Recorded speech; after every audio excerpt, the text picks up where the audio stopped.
kulanti wanaagsan oo aan idil hantiinba meel kasta caalamka daafiisa iyo geega Soomaalida naga daawansan ku soo dhawaada xog taariikheedkeena aynu ka sameynay baraafkaaga iyo bal suugaanta Soomaalida maanta waxaynu soo qaadan doonaa hees hawleedyo aad u tiro badan oo ay ka mid yihiin fardaha, dameeraha, dhaanka iyo qaar kale badan. Haddaba waynu bilaabi doonaa haddii aynu ka horeyno hees hawleedyada fardaha. Bakhayl ari badan oo bandheeriyaal baruur mudashiyo adaa bari ku leh buula fulan iyo baroor foodeer oo fanku cad yahay waaya lagu fuul waasa lagu fulay bilaa gaajuhu qorraxawiyo qardambeedkiyo qanaanta hadhmood. Heesaha dameeraha abeer dhagaweyn arooryada hore waa alxayn jiray jilba gaabanay jaawo geelbu jees u dhaamaa dameerahaygu waa dir kow waa dir kabalacad waa walaalo wixii loo dhigo way wadaagaan. Heesaha dhaanka marka doogu cadaado dhir caleeni ka duusho cadaadow labadeena reer ku ciidansada ragga caatadu gaadhay awrta caynku ku raagay oo calaan cali mayse abjad awriican tuugtiyo xadhig caarada duushay ayay u calaan calaysa.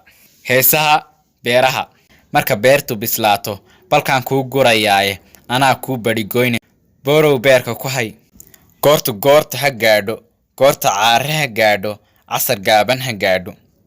Heesaha beeyada nimaa maydin kuu gurin muxorkuna u dheerayn masruufkaaga adag yahay. Heesaha jilaabashada kalluunka tuntuunsanow tumba meeldhigow tamadow kumee.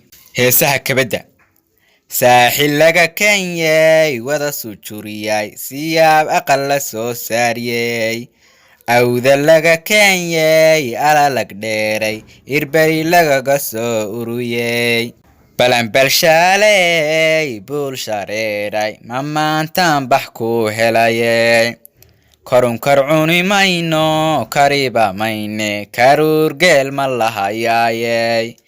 Heesaha cawska cawdu bilow balow baydhay cawskana u sabool diiday waagan suuqa lagu dhiginay soddon lagugu baayicinay oon yaa sameeyey lagu oranay alla hoobay hoobaaligayay bisinkii quraankay naaqadka looxa lagu dhigayay qaadirow raxmaankiyow hana qadin qiyaamaayay.